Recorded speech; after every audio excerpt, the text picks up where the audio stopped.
C'est l'heure de parler vélo, c'est l'heure de parler cyclisme les amis, c'est parti pour le 440e épisode du Coup Tordu. Le Coup Tordu, c'est du vélo, c'est du cyclisme. Dans le Coup Tordu, il y a des interviews et il y a des previews. C'est tout simplement un podcast fait par des passionnés pour les passionnés. Le Coup Tordu, disponible sur toutes les plateformes de podcast. D'ailleurs, je vous le dis, si vous avez quelques secondes à un moment donné, dès que vous êtes garé dans un petit coin, dès que vous avez le smartphone sous le coude, allez nous claquer un petit 5 étoiles sur Apple Podcast. Ça fait toujours plaisir et ça permet tout simplement d'augmenter la visibilité du Coup Tordu, en tout cas sur Apple Podcast. Donc un petit 5 étoiles qui fait toujours plaisir sur Apple Podcast. Et donc le Coup Tordu, c'est sur YouTube, c'est sur Amazon Music, c'est sur Deezer, c'est sur toutes les plateformes de podcast et bien évidemment sur la chaîne YouTube du Coup Tordu. Je vous retrouve en solo pour un 440e épisode du Coup Tordu consacré à Paris-Roubaix 2026. Alors je sais parfaitement que Paris-Roubaix, alors je suis en solo pour cet épisode, voilà, je prends vraiment le micro de manière inopinée, pas eu le temps de prévenir Thibaut, pas eu le temps de prévenir Enzo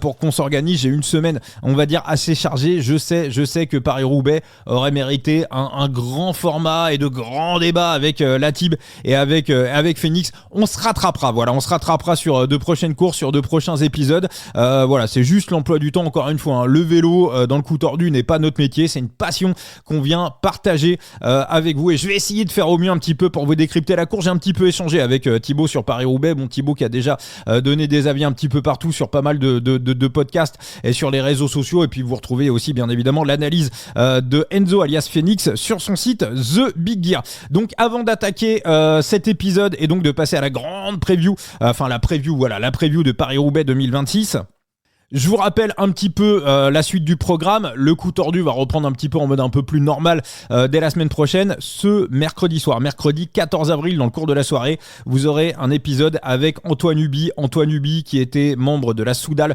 pendant 2 saisons. Antoine Huby qui n'a pas retrouvé d'équipe pour cette année 2026. On trouve dans le Coup Tordu, et on est assez d'accord avec Thibaut et Enzo, et je sais que vous êtes aussi même très d'accord avec nous à l'écoute du podcast, le Coup Tordu, on trouve que c'est une anomalie totale. On trouve que c'est une anomalie, donc voilà, on parlera de tout ça avec Antoine, on va chercher un petit peu à comprendre ce qui se passe et ce qui s'est passé. Et en tout cas, on est très très pressé d'attendre Antoine et bien de retrouver Antoine dans le podcast. Et puis bien évidemment, il y aura plein de previews encore la semaine prochaine avec les Flandriennes qui se terminent. Et puis on va tranquillement aller du côté des Ardennaises. Alors ça fait 2-3 jours qu'on n'a pas fait de podcast. Je vous ai pas fait d'épisode pour la suite du Tour du Pays Basque. Tout simplement, encore une fois, je vous le disais il y a quelques secondes, le vélo n'est pas notre métier. Donc il y a des moments où je ne peux pas regarder les courses et donc c'est assez malhonnête de vous proposer des podcasts. Alors vraiment je vais regarder l'arrivée, ça va être assez rapide, donc c'est assez malhonnête si vous voulez de ma part de vous proposer des previews et entre guillemets des pronostics pour des courses que je ne regarde pas ou que je regarde peu. Regarder une course à 5 minutes ou juste les 2-3 derniers kilomètres, c'est beaucoup trop peu pour vous proposer une analyse factuelle d'une course. Donc c'est pour ça aussi que j'ai un petit peu foldé ce Tour du Pays Basque, et même si bien évidemment comme vous tous j'ai suivi un petit peu les aventures de Paul Sexas. Je vous rappelle qu'on a un PLT, victoire de Paul Sexas au classement général, un PLT à 3,50 qui est quand même extrêmement bien parti au moment où j'enregistre cet épisode du Coup Tordu. Voilà, on est samedi midi, la dernière étape du Tour du Pays Basque va s'élancer, donc un petit peu comme on l'annonçait, comme on le pressentait, ça peut être potentiellement, bien évidemment, il y a de la pluie sur cette dernière étape, donc mais si Polo réussit à éviter les impondérables, ça peut être un véritable événement dans le cyclisme français, à savoir près de 19 ans qu'aucun Français n'a remporté une course World Tour par étape. Alors maintenant, il y a une vraie hype sur Paul Sexas. Voilà, j'étais dans le train, j'étais dans le TGV hier. Voilà, je voyais un gars qui regardait le replay de la course sur Eurosport. Tiens, d'ailleurs, au passage, je fais juste une mini parenthèse. Voilà, hier, je sortais du TGV. Voilà, j'étais gare de Lyon et il y a un gars qui m'interpelle. Il me dit, hey, c'est toi le Coup Tordu? Ouais, c'est moi le Coup Tordu. Donc voilà, je fais un gros big up à Few. Alors, je suis désolé, Few. J'étais ultra méga speed, mais voilà, ça m'a fait plaisir de te croiser, de te serrer la main. Voilà, j'avais mon RER qui arrivait 1 minute après, donc voilà, je serais bien resté 5-10 minutes pour parler vélo, donc voilà, j'ai pas fait le mec condescendant, donc voilà, donc vraiment ouais, ça m'a fait super plaisir de te croiser, et voilà, donc le Coup Tordu qui continue d'augmenter, et voilà, vous êtes nombreux à l'écoute, et ça c'est toujours super sympa, donc voilà, gros big up à toi Few, et donc voilà, donc je termine cette petite parenthèse de l'épisode de Few qui m'a interpellé hier soir à Gare de Lyon. Donc pour revenir sur la hype Paul Sexas, alors voilà, la progression encore une fois elle est exponentielle. Il n'a pas fait d'altitude juste avant le Tour du Pays Basque, comme l'expliquait Flo Pigeon sur Eurosport. Il a plutôt eu un stage, on va dire, de préparation à domicile où Decathlon CMA CGM lui a mis toute une cellule pour préparer ce Tour du Pays Basque. Là il va enchaîner avec les Ardennaises. Déjà ça peut être... On va en parler dans cet épisode de Paris-Roubaix, mais tout le monde dit que finalement le monument le plus compliqué pour faire les 5 la même année pour Tadej Pogačar, le plus compliqué c'est Paris-Roubaix ce dimanche. Mais s'il gagne Paris-Roubaix ce dimanche, il y aura peut-être un petit caillou dans la chaussure quand même avec Paul Sexas sur les Ardennaises. Alors je pense pas que Polo aille non plus le battre, mais franchement, vu la vitesse à laquelle il progresse, il va commencer à y avoir match. Moi je pense que potentiellement du côté de Pogačar, on regarde plus du côté de Polo que du côté de Remco ou de Vingegaard, même si Vingegaard, attention, a fait un très très bon début de saison. Alors la suite c'est quoi ? Pour moi, pour Paul Sexas, ça sera un podium sur Liège-Bastogne-Liège. Sur la Flèche Wallonne, faudra voir comment je crois qu'il est prévu sur la Flèche. Faudra voir un petit peu comment il se débrouille. Il est très très bon en placement. De toute façon, il a pas de défaut. Ça sera aussi intéressant de le découvrir sur ce type d'effort tout en acide lactique. D'ailleurs, sur le Tour du Pays Basque, à un moment donné, il a été faire un petit sprint pour la, je sais plus, 7e, 8e place. L'échappée était devant, en haut d'un talus. Je pense qu'il a voulu aussi un petit peu se tester en vue de la Flèche Wallonne. Donc ça sera hyper intéressant à suivre. Et derrière, Decathlon CMA CGM va donner la suite du programme de Paul Sexas. Ils vont officialiser bien évidemment sa venue sur le prochain Tour de France. Est-ce qu'il fera le Dauphiné avant de faire le Tour de France ? Moi je pense que c'est la suite logique. Je crois que Tadej Pogačar est prévu sur le Tour de Suisse, qui est l'une des courses World Tour qu'il n'a pas encore remportée. Donc la logique, ça serait plutôt d'aller mettre Polo sur le Dauphiné contre Jonas Vingegaard. Je vous le dis, il y aura match. Et Polo est complètement capable d'aller le taper. Je sais que ça paraît complètement... Enfin, certains vont dire... Mais encore une fois, la vitesse à laquelle il progresse, faut imaginer Paul Sexas au mois de juin avec encore un mois et demi d'entraînement en altitude en plus, donc progression exponentielle, un âge où on progresse de manière exponentielle. Et dès 2027, ça peut pour moi ça peut déjà faire match sur le Tour avec Tadej. Alors je sais, je m'enflamme peut-être, mais encore une fois, j'essaye de voir un petit peu la vitesse à laquelle il progresse. Et pour l'instant tout est aligné et tout se passe dans le meilleur des mondes. D'ailleurs, vous remarquerez également que du côté de la Decathlon CMA CGM, on cherche aussi un petit peu à se calmer au niveau de la communication autour de Paul Sexas. Il y a une interview très intéressante de Sébastien Joly au micro de Cycling Pronet. C'était en début de semaine, c'était avant la 2e ou 3e étape du Tour du Pays Basque, la 3e étape. On cherche aussi un petit peu à remettre en avant le collectif, à parler d'autres coureurs, à parler des autres coureurs qui perfent sur d'autres fronts. D'ailleurs, sur le Tour de Poitou-Charentes, très très très belle perf d'Antoine Lotte, qu'on avait vu notamment briller l'année dernière sur le Tour du Danemark. Il était encore dans la conti de Decathlon et il confirme en ce début de saison. Donc voilà, il y a des bons jeunes, ça travaille évidemment très très bien. Et donc voilà, on cherche un petit peu à relâcher un peu la pression sur Paul Sexas et à mettre en avant le collectif. Donc voilà, encore une fois, tout ça assez logique, assez bien huilé. Et voilà, j'ai fait un petit prono, je sais pas si vous l'aurez, la dernière étape du Tour du Pays Basque qui part au moment où j'enregistre ce podcast. Voilà, pour la dernière étape, je suis parti sur un petit Marc Soler à 21,002% de bankroll. Voilà, temps abominable, temps exécrable sur cette dernière étape du Tour du Pays Basque, de la pluie, du froid. Alors bien évidemment, il faudra aller chercher un fils du vent et de la pluie. C'est Tarmac qui me faisait la réflexion sur les réseaux sociaux. Il me disait bon, il n'y a pas que Marc Soler qui aime la pluie. Tu as entièrement raison, mon Tarmac. Des profils comme Yon Izagirre qui a l'air d'avoir une forme qui est de ouf en ce moment. Bien évidemment, il y a beaucoup de coureurs sur la start list qui aiment la pluie et le vent. Moi, je suis parti sur Marc Soler parce que ses plus grands exploits ont été réalisés sous des conditions catastrophiques et cataclysmiques, mais il y en a d'autres évidemment, et ça va être intéressant également de voir un petit peu comment Paul Sexas se comporte par temps dégueulasse. Visiblement il préfère la canicule, il aime le temps chaud, mais ça veut pas dire non plus qu'il va être mauvais sous la pluie. Donc on suivra tout ça bien évidemment pour cette dernière étape du Tour du Pays Basque. On va basculer sur ce Paris-Roubaix 2026. Donc encore une fois, voilà, j'aurais vraiment aimé vous faire une très très grosse preview. Je rappelle que jouer avec excès comporte des risques. Je vous ai mis dans le numéro de téléphone de Joueur Info Service dans le lien de l'épisode. Et je le dis, je ferai toujours des messages de prévention ad vitam aeternam, même si la loi ne me l'obligeait pas. Et d'ailleurs, je crois qu'en podcast, je sais même pas si la loi l'impose. Je crois que oui, mais j'ai jamais vérifié. Mais pour moi, c'est pas une question de loi, c'est juste une question de bon sens. Donc encore une fois, faites du management de bankroll et vous n'êtes pas non plus obligé de mettre de l'argent pour faire des paris sportifs. Il y a plein de jeux de fantasy qui existent et voilà, notamment notre jeu préféré, Side Limit. Mais bien évidemment, il y en a d'autres. Je vous redonne notre parrainage, un coup tordu 0 avec le chiffre 0 pour intégrer Side Limit et pour intégrer. Tiens, d'ailleurs, on se fera un tirage au sort. Je vous offrirai une reward Side Limit en fin d'émission, une petite reward de ma galerie. Voilà. On fera ça avec toutes celles et tous ceux qui sont passés par notre code de parrainage coup tordu 0 avec le chiffre 0. Alors Thibaut n'est pas là, mais on a quand même un petit peu échangé stratégiquement sur ce Paris-Roubaix 2026. Donc bien évidemment, le parcours vous le connaissez avec une trentaine de secteurs pavés, le carrefour de l'Arbre, le Mont-Saint-Pével, la trouée d'Arambert, bien évidemment. Je vais pas vous refaire un petit peu l'histoire de Paris-Roubaix. Alors c'est vrai que pendant très longtemps, Paris-Roubaix, je crois que jusqu'au milieu des années 60, on passait de l'autre côté, on passait plutôt par la Picardie, on passait par Béthune. Il y a des secteurs pavés également qui pourraient être sympathiques également dans ces endroits-là. Voilà, bon, pour l'instant on n'a pas non plus véritablement innové au niveau des parcours, au niveau des secteurs pavés, mais bon, il y a pas non plus de scandale, véritablement. On est vraiment sur de l'historique.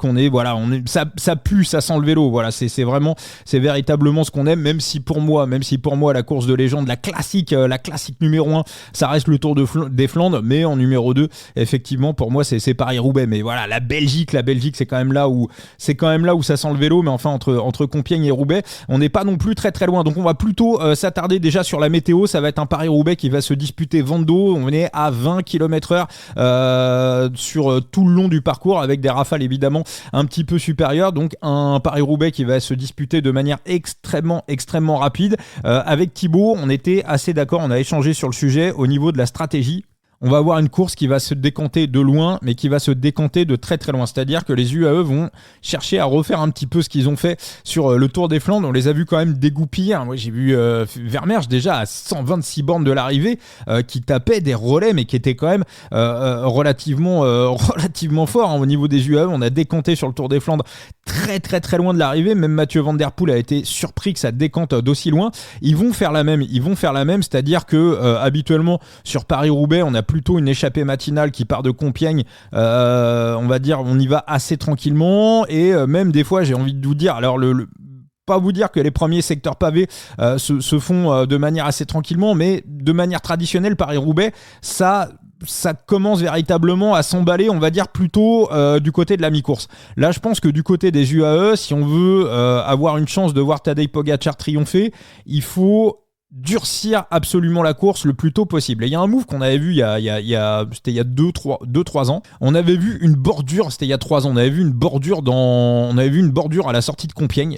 Une course qui s'était emballée de très très tôt. D'ailleurs, Wout van Aert et Mathieu Van Der Poel avaient été piégés, il me semble, dans la bordure. À un moment donné, ils avaient 2 minutes de retard. Je pense qu'on peut déjà tenter un coup de bordure à la sortie de Compiègne. Ça peut s'emballer véritablement à 220-230 km de l'arrivée. Habituellement, on a une échappée matinale. C'est ça qui est intéressant sur Roubaix, c'est que très souvent, on voit des membres de l'échappée matinale réussir à terminer dans le top 10. Mathieu Eman, qui avait remporté Paris-Roubaix en 2016 en partant de l'échappée matinale. Sylvain Dillier, qui lui avait terminé deuxième en prenant l'échappée matinale derrière Peter Sagan. Donc c'est une course qui laisse de véritables opportunités à l'échappée matinale. À la vue de ce que va mettre en place les UAE, de leur plan tactique, je ne donne pas très cher cette année de l'échappée matinale. Je sais même pas si ils seront pas repris déjà à l'approche des premiers secteurs pavés.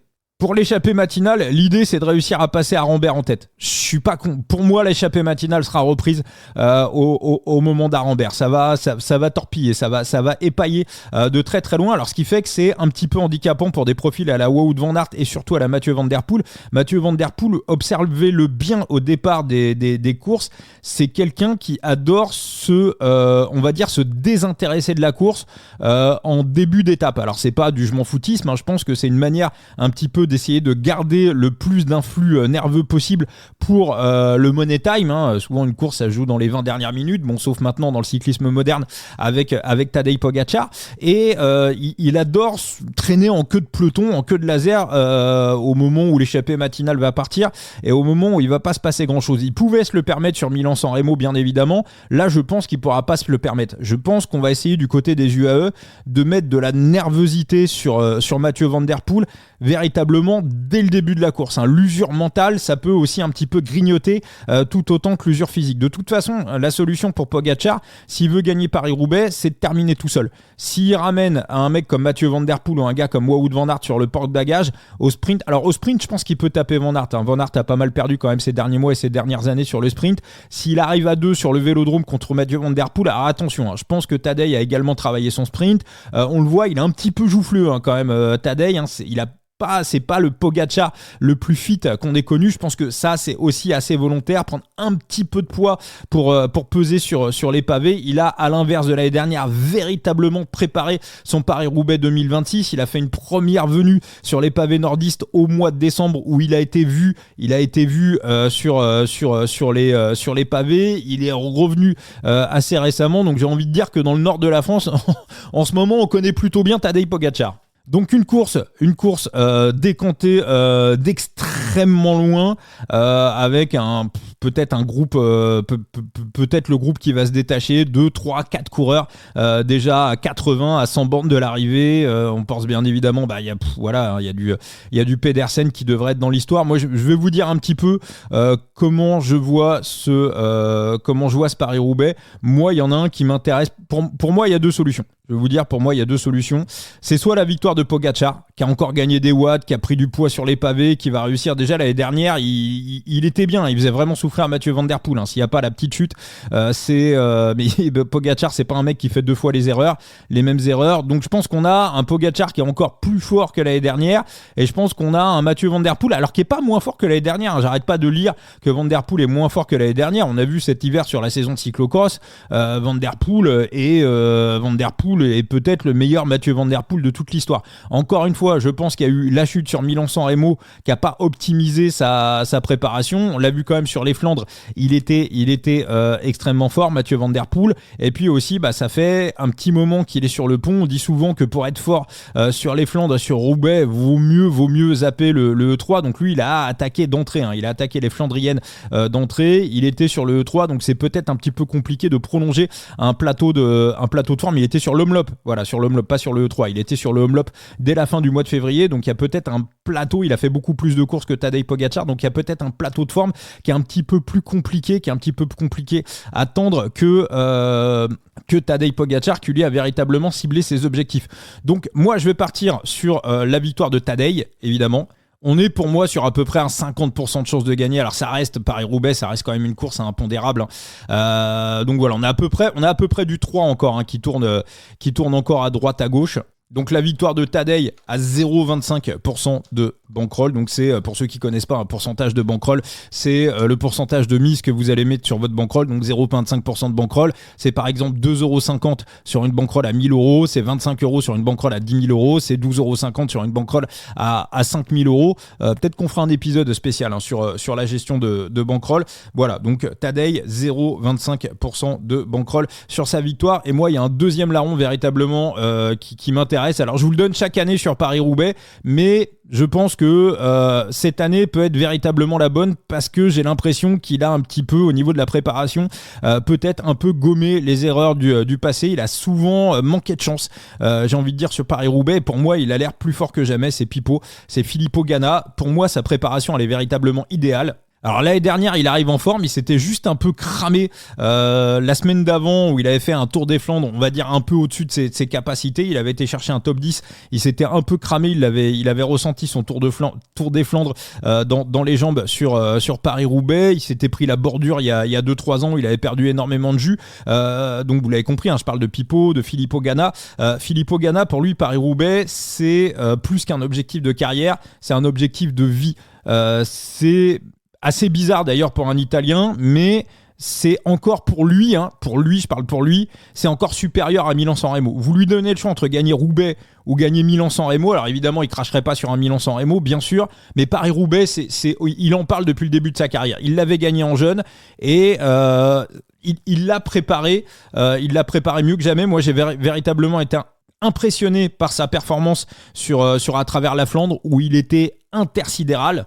Et je vois pas pourquoi il serait moins fort que sur à travers la Flandre avec 10 jours de récupération. Moi, je pense qu'il est vraiment préparé aux petits oignons. En plus, on va être sur du vent d'eau. Si Filippo Ganna est placé par son équipe, s'il n'y a pas d'impondérable, ça va être pour moi assez compliqué pour Pogačar de lâcher Filippo Ganna. Et s'ils arrivent à 2 sur le vélodrome de Roubaix, à un moment donné, même s'ils partent à 2, s'il lâche Mathieu Van Der Poel, si Pogačar amène Ganna avec lui dans la roue, Van Der Poel ne reviendra pas. Donc c'est peut-être l'allié à récupérer pour distancer Mathieu Van Der Poel. Maintenant, le problème, si vous voulez, dans la hiérarchie, Ganna, je le mets au-dessus Van Aert, je le mets clairement au-dessus de Pedersen.